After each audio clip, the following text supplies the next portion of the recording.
My 315-pound fiancé told me to lose 28 pounds for our wedding. I asked if he'd diet too. He laughed. Grooms don't have to. I set my ring down. Mason was at a work conference 5 years ago. His confidence and humor made me laugh until my stomach hurt. He was large, but I didn't care. I believed that how someone treated you mattered more than their body. When we started dating, I was 145 pounds.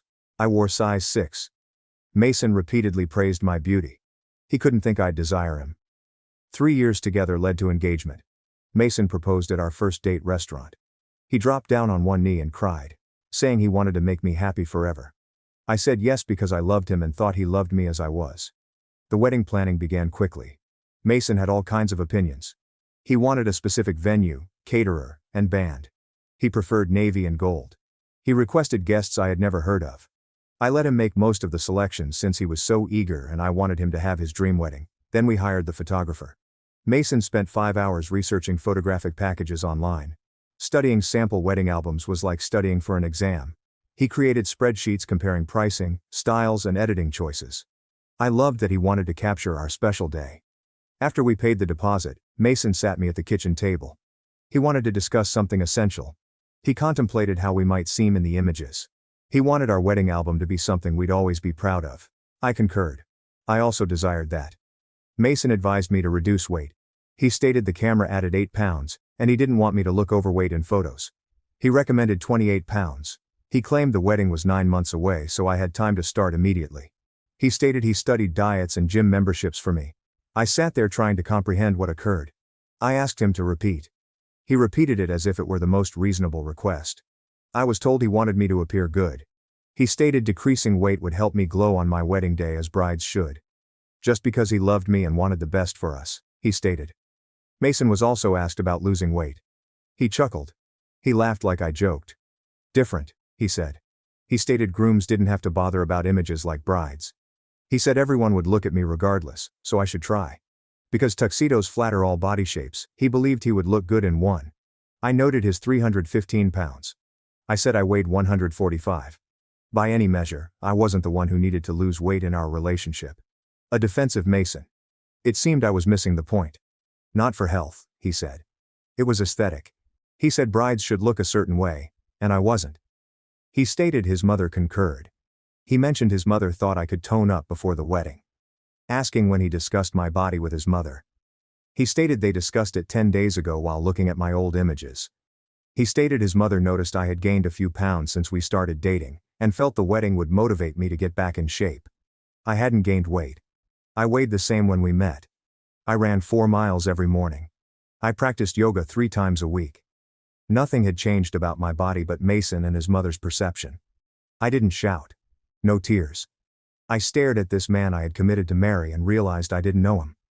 Mason got another question. I inquired if he would marry me if I didn't lose weight. He paused. I learned everything from that hesitation. He promised to marry me but may be disappointed. He wanted to be proud of his bride. He hoped I wouldn't be selfish. My engagement ring was removed and placed on the table between us. Mason glanced at it in confusion. He inquired about my activities. I'm losing weight. He appeared bewildered. Asking how much.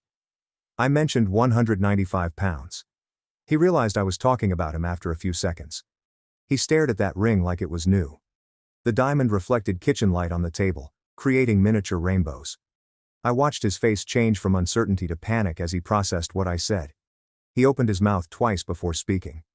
I'd never heard him speak with such a tight, biting voice, up half an octave. He inquired whether I was serious. Right now. I told him I had never been more serious about anything on earth. I needed him to leave our apartment tonight so I could think straight without him attempting to get me to lose 28 pounds. He reclined so hard that his chair scraped the floor. He claimed his name was on the lease beside mine. He said this was his home and he wouldn't leave. I rose up and took my handbag off the counter. The microwave bowl held my keys as usual. I held them and found them heavier than usual. Mason called after me as I approached the door, asking where I was going. I ignored him. I opened the door, walked down the hallway and got to my car. Driving to Brooks' place took 25 minutes but felt like hours. Every light felt endless. My steering wheel hands shook. Mason stated the camera added 8 pounds and he wanted to be proud of his bride, so I repeated that. The lyrics stuck in my head like a tune. I arrived at Brooks' parking lot around 9 p.m. I sat in my car for a minute before moving. Because I wanted exercise, I took the stairs instead of the lift to her fourth-floor flat. She opened the door in pajamas and an old college sweater when I knocked. She looked at my face and left without saying anything. She dragged me inside and shut the door.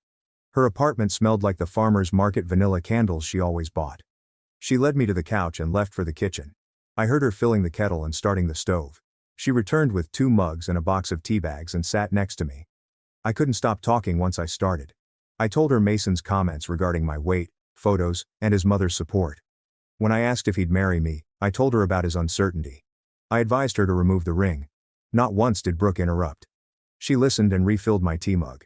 My phone buzzed on the coffee table and my neck was stiff the next morning on Brooke's couch. The screen showed 21 Mason missed calls. I scrolled through 12 apology to accusation texts. One message said I overreacted to a simple request. Another claimed he was boosting my performance. A third said his mother wanted our best. My fists were against my eyes as the phone lay face down on the table. Returning from her bedroom in jammies, Brooke requested coffee. Despite not drinking coffee, I agreed. She gave me a cup with "Nevertheless" in white letters, printed in French. I held the warm coffee and studied my phone like it would explode. Mason sent 4 more texts while I watched. The first said to talk like adults. The second called me childish. His mother was upset, the third said. I put my phone away and drank coffee. We had scrambled eggs and toast for breakfast at Brooke's kitchen table. I had no idea what to do when she asked. She made a napkin list with a junk drawer pen. Typed bank account first, then landlord and lawyer, possibly after assessing your needs. She double underlined the last. She advised me to open a bank account before Mason mishandled our money. She suggested discussing the lease with the landlord. She advised me to decide what I wanted before Mason's explanations and apologies exhausted me. I felt my chest shift as I viewed her list. I realized I had shrunk completely to please Mason and his mother. Let him pick the venue, caterer, musician, and colors. I laughed at bad jokes. Seeing his conviction, I agreed to things I didn't want. I stopped shrinking. After I assured Brooke I was done shrinking, she squeezed my hand across the table. Returning to flat at 11:30 a.m. moment I knew Mason would work. I was nervous turning my key even though his car wasn't in the parking lot. I left the unit unchanged. Dinner dishes remained in the sink. My engagement ring was on the kitchen table when I left. I pondered the ring. Sunlight shrank the diamond. How could I find it lovely? The bedroom closet held 3 suitcases, which I removed. I packed 9 or 14 days of clothes first. Then I brought my laptop, running shoes and bedside family photos. I took my yoga mat and favorite coffee mug from the corner and kitchen cabinet. Taken my bedtime books and college journal. I looked around the flat again and realized how little was mine. Mason's old furniture. His mother picked the wall art. Only 3 suitcases held my belongings. The ring on the table was ignored as I buttoned the zipper and left. Mason's car entered the parking lot as I filled the second bag. He parked next to me and left before I closed my trunk. I said I was getting things when he asked. He suggested adult discussion. I said we could talk after I processed his request.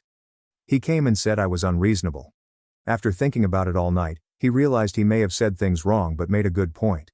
He advised brides to look their best. He promised to help me succeed. Never wanted to lose 28 pounds, I told him. I told him I only wanted to think away. He blamed thinking. He said I overthought a simple conversation and made it theatrical. The explanation would help me understand his love, he said. Entering my car, I closed the trunk. Mason spoke through my locked parking lot window. Not hearing the words, I could see his mouth moving. I started the car and left my parking spot while he stood there. Harper, my sister, called me that afternoon, and I told her everything. She was quiet after I spoke. She promised to arrive at Brooke's apartment in 3.5 hours by car. I told her not to, but she insisted. Her extended cab pickup arrived 3.5 hours later. Her hug was too intense to breathe. She then asked if I still had the apartment key, which I did, and said great because we were going to get the rest of my stuff. Mason's car was gone again when we took her truck to the apartment. Harper didn't probe or ask. Recently, she packed boxes. She stole my winter clothes and kitchen supplies from the closet and cabinets. She packed my desk, bookshelves, and 4-year-old yard sale lamp. She whispered about men who think women exist to look nice in photos. She said nerve, mother, and 315 pounds can go to hell. I felt less weird leaving because of her outrage. I thought I wasn't overreacting. I waited at the busy bank on Wednesday morning. The woman behind the counter asked how she could help, and I said I needed a new bank account. My information was requested from her computer forms. She didn't ask why I opened a new account or where the money came from.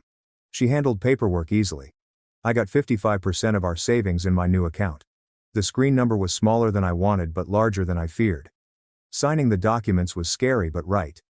I received my temporary checks and debit card over the counter from the agent. I left the bank feeling accomplished. That felt like independence, but I didn't know what.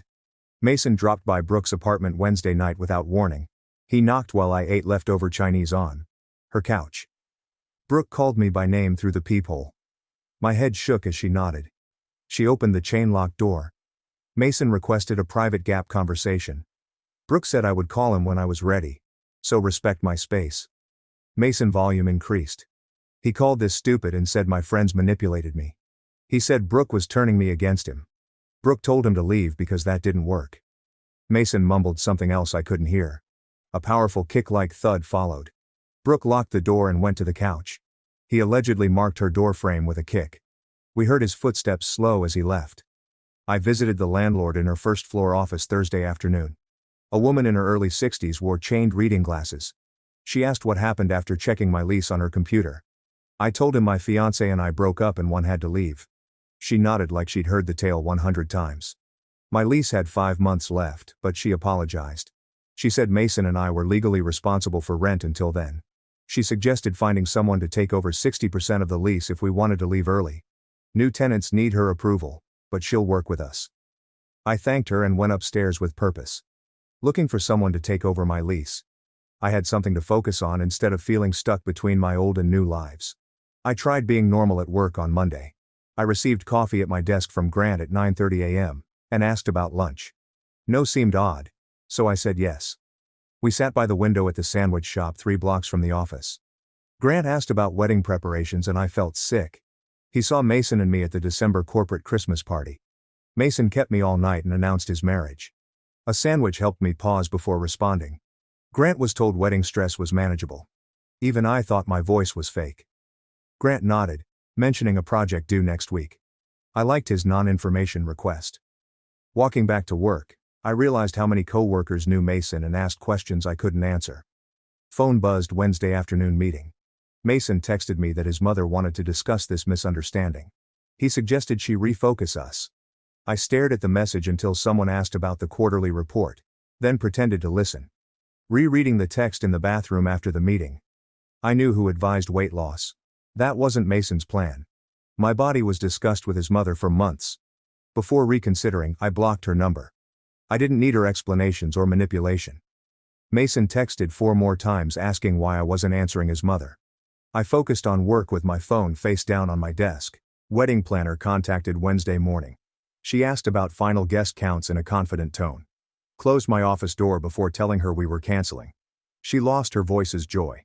This happened after she admitted understanding. We would lose most of our deposits, she said. We exceeded 75 days for a full refund from the venue. Always over half the caterer kept. The band kept deposit. Only the photographer would refund us minus a processing fee. While she spoke, I mentally calculated quickly. More than $9,500 was lost. I begged her to cancel everything. She apologized and emailed the documents. After hanging up, I sat at my desk sick about the money but knowing it was worth it. The $9,500 cost to end a conditional acceptance marriage seemed fair. Thursday night, Brooke suggested I see a professional. She said friends were fine, but I needed real help processing. She had already scheduled sessions with Claire Bennett, a therapist who accepted my insurance the following week. I booked the appointment while Brooke was on the phone to avoid convincing myself otherwise. The following Wednesday's session started at 3:30. Her downtown office had a lavender-scented waiting room. She was younger than expected and had knotted brown hair. She asked me about my ideal marriage. I mentioned our wedding, house, and potential children. Claire listened uninterrupted. I was asked how Mason would affect my daily life. When I spoke, I realized I'd imagined trying to meet changing standards to stay insecure. My marriage would have been spent worrying about my weight, beauty, and worth. Claire wrote something in her notepad and asked how I felt. I regretted almost choosing that life. I got voicemail Friday afternoon. Mason texted me his mother's number. In the work parking lot, I listened in my car. Her voice was vehement. She called me selfish and immature for rejecting a good man over advice. He deserved better than someone who couldn't take criticism, she said. She said I erred greatly. She sounded almost sweet when discussing my relationship comfort. She warned Mason months ago that I'd let myself go after the wedding if I wasn't careful. She said she was just preventing it. The message lasted 2:30. It took 2 listens to understand how someone could think this way. Mason asked me to lose 28 pounds after months of her criticizing me, calling me comfortable and predicting I'd gain weight. I deleted the message and got mad. I told Brooke about the voicemail over coffee Saturday morning. In anger, she said things about Mason's mother that made me laugh for days. She disclosed what a mutual friend told her. Mason claimed I left him without warning over a minor wedding planning dispute. His version made me sound unstable. As the victim, he pretended to be surprised. My face heated up. Brooke asked me to be honest. I agreed immediately. More thought followed. Claire suggested I focus on my healing rather than managing others' stories in our session. I avoided Masonic arguments. Even though Brooke thought that was smart, she would tell anyone who asked that Mason lied. Sunday afternoon, Brooke called with good news. Her boyfriend knew a renter. He needed a place to take over my half of the lease 6 weeks later. The landlord was notified by phone. She mentioned checking the new tenant's credit, but it sounded good. I texted Mason that I found a tenant for my half of the lease. Calls were made immediately. Speaking loudly and furiously. He said I was leaving home. I abandoned us, he said. He said I wasn't trying to bargain. I patiently awaited his silence. When he made my dress size a love condition, I told him he left us. Not fair, he said. I said fair and hung up. Despite shaking hands, I felt good about defending myself. Because I couldn't sleep Monday night, I looked through old laptop photos. Mason and I dated 5 years ago when I found these photos. The work conference where we met, our 4th date at a baseball game, and the beach weekend 7 months later all had one. I looked the same. Same face, body, and size. I hadn't gained weight, making his request insulting. He didn't react to change. He was preemptively controlling me to prevent me from falling short of his standards. He may have always had these thoughts and waited until we were engaged to say them. Regardless, it proved my choice was right. After closing my laptop, I slept in bed. Mason texted Wednesday to meet for coffee to divide our things. A coffee shop near my office was my Thursday afternoon meeting spot. He was sitting at a back table when I arrived. After seeing me, he stood up to hug me, but I sat down quickly. He sat down and began talking immediately. He said he didn't mean it my way. He said he was nervous about the photos because weddings were expensive and he wanted perfection. We paid $3,400 for the photographer, so he wanted good photos. Never meant to hurt me, he said. He said I overreacted. He spoke non-stop for 20 minutes. I gazed at him silently. He paused and asked if I would respond. I told Mason asking your partner to lose weight for photos wasn't nervous. Malice disguised as concern. I said his inability to comprehend that disqualified us from marriage. His face reddened. Other customers looked over at his loud voice. He wondered why I was punishing him for caring about our wedding. He said he wanted to make us special. I was unreasonable and stubborn, he said. I got up while he was talking. After leaving the coffee shop, I drove away. He sent me texts, but I didn't read them. I stopped arguing with someone who didn't understand. A conference organizer message arrived in my work email Monday morning. The annual professional development conference was 6 weeks away. Mason's name appeared 4 rows below mine in the attendee list. My stomach twisted. I signed up for this conference 8 months ago when we were still together planning our future. I wanted to cancel my registration after thinking about staying in the same hotel for 4 days. I started a new email to request reassignment but stopped halfway through. Mason took 5 years of my life and shaped every decision. He would not steal my career opportunities.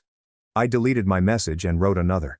Mason and I worked in related departments, so I asked the organizer if we could be in different workshop tracks to benefit our company. Within an hour, the organizer said she would minimize overlap.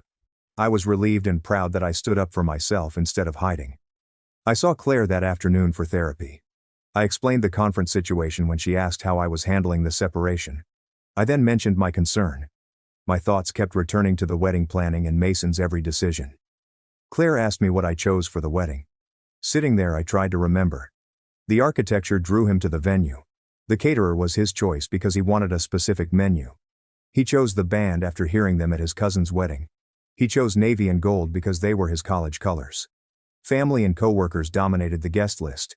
His mother advised me on what would photograph well when I chose my dress. Claire asked my wedding wishes. I realized I was clueless. I never considered it because Mason was so excited about everything that I followed his plans. Claire noted the pattern. He said, "Mason made decisions for us without actually consulting me, and I accepted it because I thought that was what compromise looked like." Compromising meant both parties contributed. Mason decided and I agreed because disagreeing felt difficult. I left therapy feeling like someone had turned on a light in a room I'd been sitting in for 5 years. I could finally see all the furniture I'd been tripping over in the dark. Harper called that night to say she found a micro one-bedroom apartment available immediately. The kitchen was a hot plate and a mini fridge, and the bathroom was so small you could sit on the toilet and wash your hands in the sink. The rent was $250 more than my half of the current apartment, but it was available now and it was mine alone, so I told Harper I would take it. She picked me up Saturday morning with her truck and we loaded my clothes, books, kitchen supplies and the small desk I brought into the relationship. Since the building had no elevator, Harper helped me carry everything up 4 flights of stairs. We spent the afternoon setting up my new space. I put my bed against the wall and my desk under the window and hung my clothes in the barely sized closet. Harper and I went to Home Goods to buy curtains. I stood in the curtain aisle looking at beige, gray, white and navy options. I saw bright yellow curtains with a sunshine pattern that Mason would have hated and his mother would have said were too loud. I bought them immediately. Harper helped me hang them, and the whole apartment looked different. Brighter. Happier. Mine. I looked around at this small expensive space that I had chosen without considering anyone else's opinion and felt free for the first time in years. My name was called while I was reading labels in the pasta aisle at the grocery store near my new apartment on Sunday afternoon.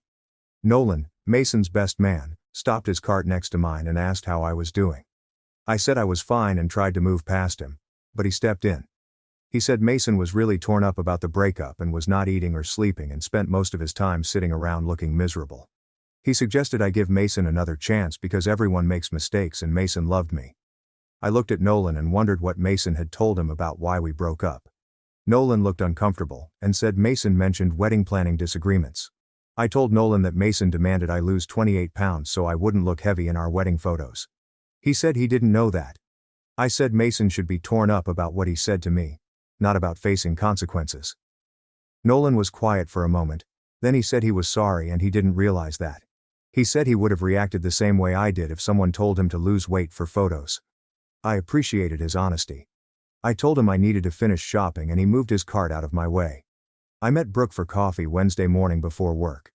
She looked at me with an unreadable expression and said she heard something from another friend and wanted to tell me. No one in their friend group knew why Mason's previous girlfriend left because she stopped showing up to events and Mason said they grew apart. Brooke always thought it was weird how quickly that relationship ended, so she wondered if Mason did something similar. After searching through Mason's old photos, I found Lauren, his ex on social media, who lived 3 towns over. I looked at her profile for a long time, deciding whether to contact her. It felt strange to contact someone I didn't know to ask about her relationship history, but I wanted to know if Mason had a pattern of this behavior or if I was special in bringing it out. I introduced myself and said I was engaged to Mason until recently. I asked if she would be willing to talk about their relationship and hit send before I could change my mind. Lauren responded the next day. We agreed to have lunch Saturday at a restaurant halfway between our towns. I arrived first and sat at a window table. Lauren arrived 12 minutes later and I recognized her from her photos. She sat across from me and we ordered food. Then she asked what happened with Mason. I told her about the weight loss demand, his mother's involvement, and how he laughed when I asked if he planned to lose weight. Lauren nodded like none of this surprised her. She said Mason behaved similarly with her. At first he was wonderful and supportive, then he started making comments. He said her job was not prestigious enough and she should look for something. He said her friends were holding her back and criticized how much time she spent with her family. He then commented on her appearance, saying she should wear more makeup, dress more casually, and lose a few pounds and tone up. He always wanted her to be the best version of herself. Lauren said she tried for 7 months to change her hair, buy new clothes and join a gym, but he always found something else to improve. She left when she realized the point was not improvement. The point was control. I drove home from lunch with Lauren feeling validated and sad. Her story proved I wasn't crazy or oversensitive. Mason had done this before, criticizing women and passing it off as care. I felt sad that I wasted 5 years on someone whose behavior was so predictable. If I had known about Lauren earlier, maybe I would have seen the signs sooner and left before we got engaged, planned a wedding, and built a life together that I now had to take apart. I called Sienna from my car and told her about Lauren. She listened and then changed my perspective. She said recognizing the pattern now saved me from wasting more years. Some people stayed in relationships like this for decades because they never got confirmation that the problem was real. I had proof that leaving was the right choice, which was worth celebrating even though it hurt. 1 month later I checked into the hotel Thursday afternoon and saw Mason across the lobby talking to an accountant. My stomach dropped, even though I knew he would be there. I had prepared for this moment, but seeing him made it too real. I headed for the elevator to avoid him, but Grant, who worked in my department and we had met at company events, asked if I wanted coffee before the first session. I agreed because being with someone was better than being alone. Grant ordered 2 lattes at the hotel coffee shop and didn't mention Mason, or ask about my personal life. He just talked about work projects and conference sessions. His casual kindness made me feel less alone.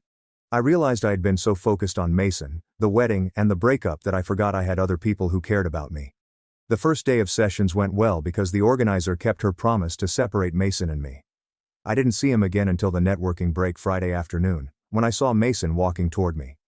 Grant blocked his path before he reached me.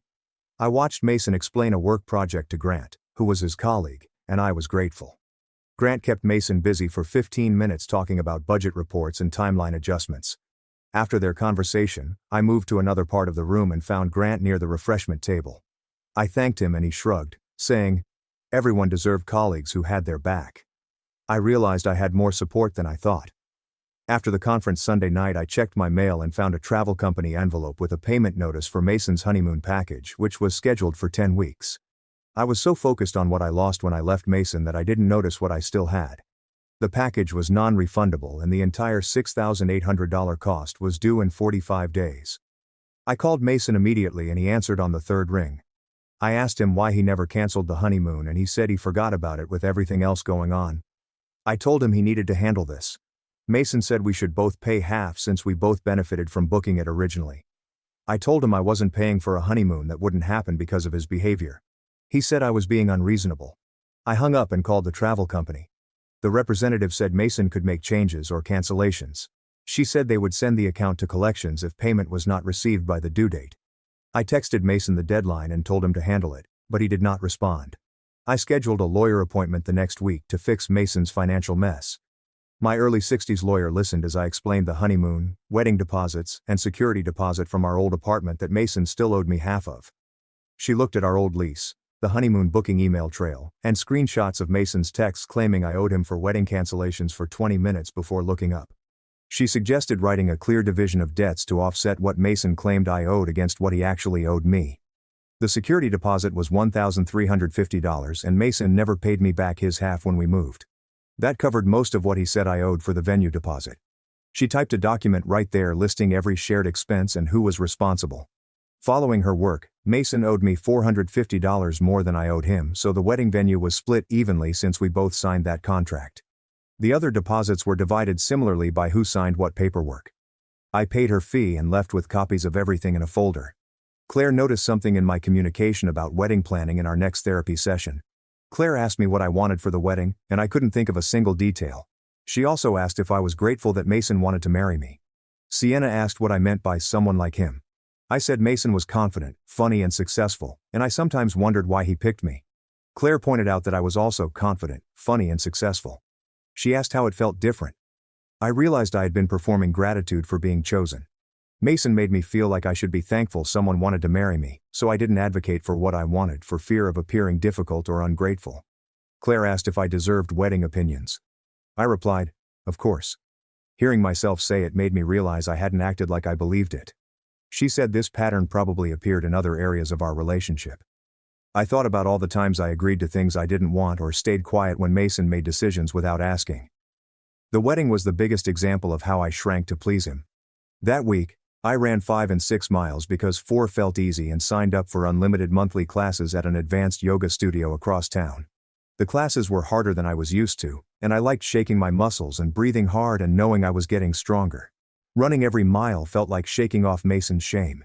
He wanted me to change my body to meet his standards, but I was changing my body for myself. I told the yoga studio instructor I was training to feel like myself again, and she smiled like she understood. After class, I saw someone taking up space without apologizing in the mirror. I didn't tell many people why Mason and I broke up, but Brooke told her boyfriend, who told someone else, and the story spread. 4 mutual friends stopped responding to my texts and unfollowed me on social media.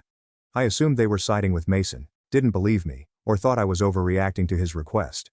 Others said they always thought his treatment was off. A book club member wrote a long message saying she was glad I got away from Mason because he often spoke over me in groups. A gym friend said Mason made comments about other women's bodies when I wasn't around, which always made him uncomfortable. 3 weeks later, I met 4 college friends for coffee downtown. I trusted them to be honest, so we ordered drinks and sat at a corner table. I asked if Mason had ever said anything weird about my appearance. Mason made jokes about my appearance, saying I should try a new hairstyle or ask if I was really going to eat dessert or mention that certain colors were not flattering on me. She said, they all laughed uncomfortably at the time because they did not know what else to do. Another friend said, Mason once commented that I was lucky to have him because most guys his age wanted someone younger and thinner. She almost said something but was afraid of causing. The third friend said she considered pulling me aside several times but didn't know how to bring it up without sounding interfering. I sat there realizing the red flags were obvious to others even though I tried to hide them. They apologized for not saying anything sooner. Mason wrote me a long email 4 days after that coffee meeting with the subject line, "We need to talk about everything he did right in our relationship and how I was throwing it away over one mistake." He listed all the nice things he did for me over 5 years. He remembered driving 7 hours to pick me up when my car broke down, the surprise birthday party he threw for me 3 years ago, every gift he bought, every vacation we took, and every time he supported me through something difficult. He said he made one comment about wanting me to look my best for our wedding and I was using it to destroy everything we built together. He said I was unfair, unreasonable and selfish, and that if I loved him, I would forgive this one mistake and return to him. I read the email 3 times, wrote a response explaining why his request was a symptom of how he saw me, deleted it, and wrote a different response about our relationship's cycle of control. After deleting that, I wrote a third version with 2 sentences saying I was not coming back and he needed to respect my decision. I was about to send it when I called Claire, who asked me to read her the email. She was quiet and said his email was manipulation to make me doubt my decision. A letter arrived at my new apartment 9 days later. She said he was rewriting history to make himself the victim and that silence was the clearest boundary I could set. I thanked her and deleted all 3 drafts without sending them. The envelope's handwriting was unfamiliar, but inside were 3 pages of stationery with flowers. Marlene wrote that I was breaking her son's heart and ruining his life, saying Mason was a good man who deserved a wife who appreciated him. Women should be grateful for male attention and willing to maintain themselves to keep it, she said. Her generation understood that marriage required compromise and sacrifice, but my generation was too selfish to make relationships work. She said I would regret this decision when I was older and alone and realized I had wasted my chance at a family. She said Mason told her I refused to discuss his concerns about the wedding photos, proving I did not love him. I read 2 pages before stopping because it revealed more about her values. I didn't care what she thought of me, my choices, or my generation, so I threw the letter away without finishing it. The following month, a work friend got married, and I almost didn't go because I was afraid it would hurt to watch someone else get married when my own wedding was in 10 weeks. After RSVPing yes and buying a gift, I put on a dress and drove to the garden ceremony. The bride looked radiant and happy and her groom looked at her like she was perfect. He cried when she walked down the aisle. During the vows he said he loved every part of her and could not wait to spend his life making her as happy as she made him. I was glad not to marry Mason, and confident I made the right choice. At the reception, I danced with other guests, ate cake, and celebrated love that looked like love should. I felt fine driving home that night. Grant invited me to lunch the next week. We talked outside at a sandwich shop near the office in the cold about his ex who constantly criticized him, telling him to dress better, work out more and be more social. After that relationship he took 3 years to rebuild his confidence and still heard her say he wasn't good enough. Sharing our experiences made me feel less alone. Grant said the hardest part was realizing how much he had changed to please her. I assured him I understood that feeling as we finished our sandwiches and returned to work. I was glad to know someone else understood. 7 months after the breakup, Mason arrived at my apartment building as I returned from a run. He said he had been in therapy and understood what he did wrong. He said his therapist helped him see how his weight comments were harmful and controlling. He asked if we could try again, promising he had changed and would never make me feel that way again. I wanted familiarity and an apology, but I also wanted to believe people could change. Missed our good times. and was tired of being alone. I looked at him standing there and remembered everything. How he laughed when I asked if he would lose weight, his mother's letter about maintaining myself, and 5 years of shrinking to fit what he wanted. I told Mason I appreciated that he was working on himself, but I wasn't interested in getting back together. He looked at me like I spoke a different language and said I was unfair by not giving him a chance to prove he was different. His voice got louder. He said he went to therapy for me and I owed him a chance. His anger showed he had not changed. Mason tried to hug me goodbye, but I stepped back. The hurt on his face almost made me feel guilty, but then I remembered I wasn't responsible for his emotions anymore. He left without a word. I closed the door and sat on my floor, shaking my hands and body, but my mind was clear. I texted Claire that I held my boundary and it felt terrible and right at the same time. She replied with a proud face emoji and said that was growth. 7 months after the breakup, the lawyer completed the final paperwork to divide our shared assets. He spread the documents across his desk and showed me where to sign. Everything was itemized and fair. The savings account was split in half. The furniture we bought together was divided by who kept what. The security deposit from our old apartment calculated and allocated. I signed my name on every page, feeling like closing a door. I left that office financially independent from Mason, with less money than if we stayed together. Our combined incomes had made life easier, but I had more peace than I had in years. The trade was worth it. I drove home and transferred half of the savings into my personal account. Seeing that number in my balance made me feel like I was building my own life. 1 month later, my manager called me into her office and told me the directors liked my conference work. I took the new job immediately because the raise was big enough to buy a better apartment or start saving for things I wanted. That night, Brooke and Harper and I celebrated at our favorite restaurant with appetizers, dessert and wine. Brooke kept saying she knew I would get it. Harper raised her glass and said she was proud of me. Grant stopped by my desk the next morning to congratulate me and say he told management about my conference work. Several directors asked him about me. I thanked him for believing in me and realized I was building a professional reputation unrelated to any relationship. My career and success were mine, and nobody could take them away. I booked a solo vacation with some of the wedding money. Mason always wanted to go places together, and his idea of vacation involved tours, schedules, and restaurant reservations made weeks in advance. I booked a cabin near Rocky Mountain National Park with no plan, except to do what felt right each day. The first morning, I made coffee and sat on the porch watching the sun rise over the mountains. Nobody asked me what I wanted to do or suggested activities.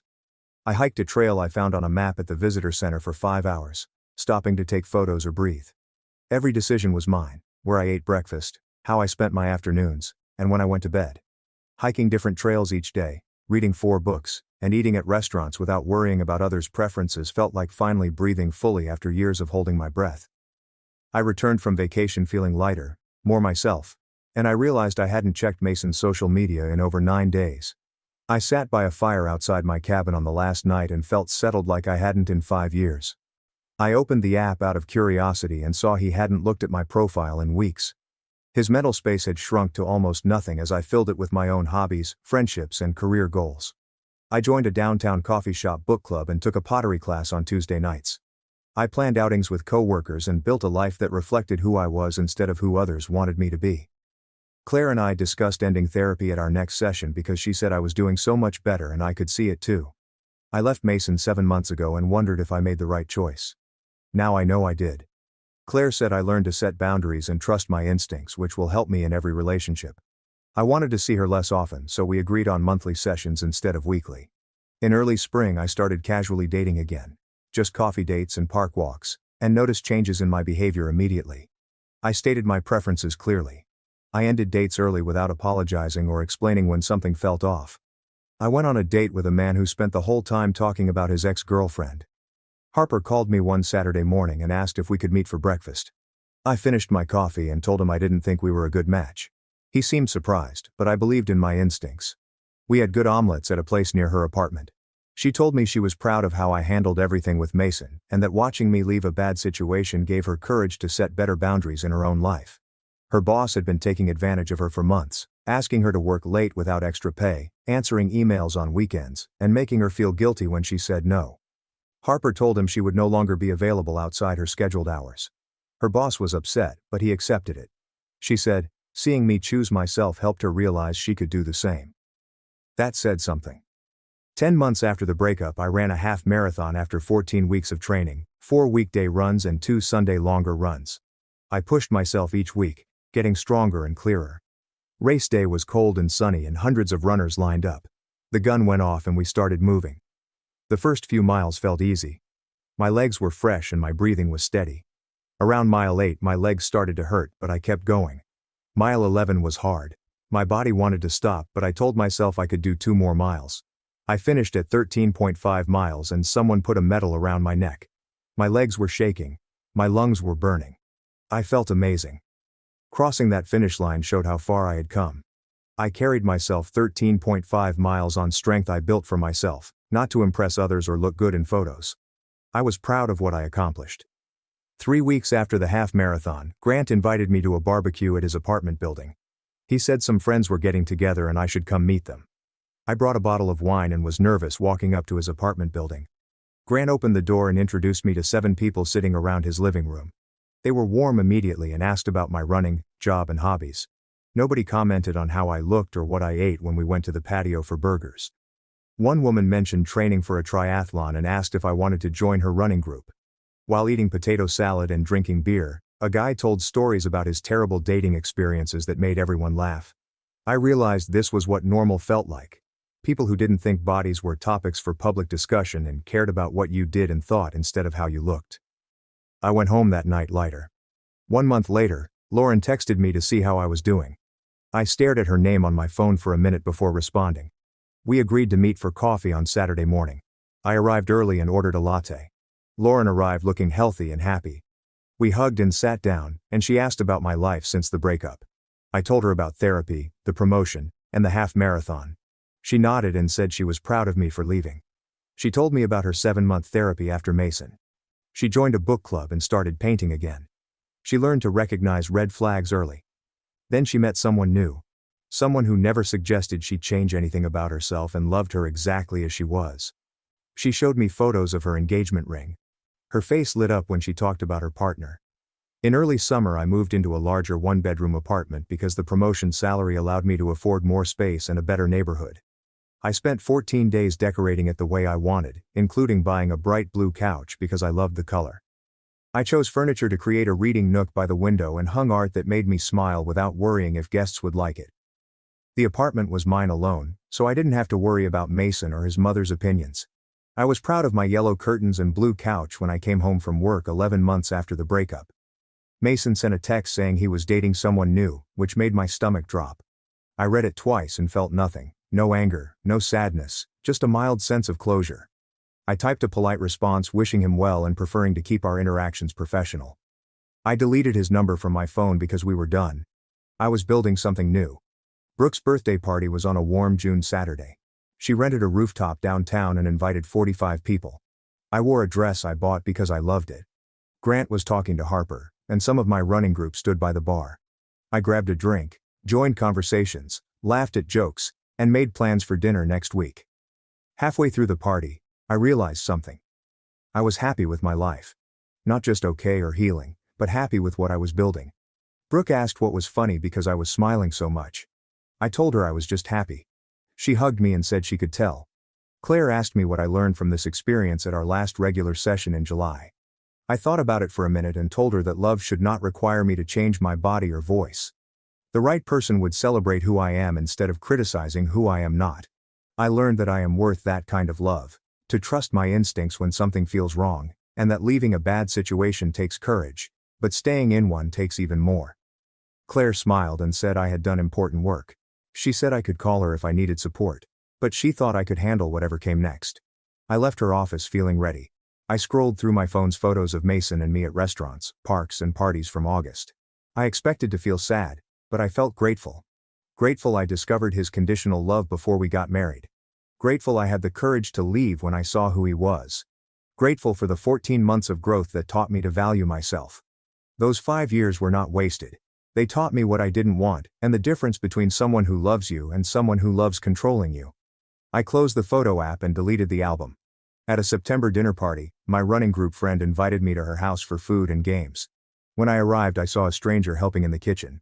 My friend introduced us and he asked about my running, seeming genuinely interested in my half-marathon training. He talked about his job, family, and plans to hike the Appalachian Trail for 2 hours without mentioning my appearance. It felt easy and equal, which I had forgotten was possible. After the party, he asked for my number. I gave it to him, curious about the outcome. 4 days later, he texted me to dinner. I stared at the message, excited and nervous, but not afraid. I knew red flags now and trusted myself to walk away. That self-trust was the best thing I got from leaving Mason. I said yes and suggested a restaurant. We made plans for Friday night. I put my phone down and smiled. This felt different and right. 14 months after taking off my engagement ring, I was training for a full marathon. I ran 4 times a week and did strength training 3 times a week. My body was strong and my mind was clear. I booked a trip to Iceland in October to see the northern lights and hike through lava fields. Work was going well. I got another small promotion and more responsibility. I was building a life where I took up space without apologizing and where my worth wasn't tied to how I looked in others' photos. I remembered the night Mason asked me to lose weight and how small he tried to make me feel. I considered taking off that ring and choosing myself. I was prouder than ever of who I was becoming.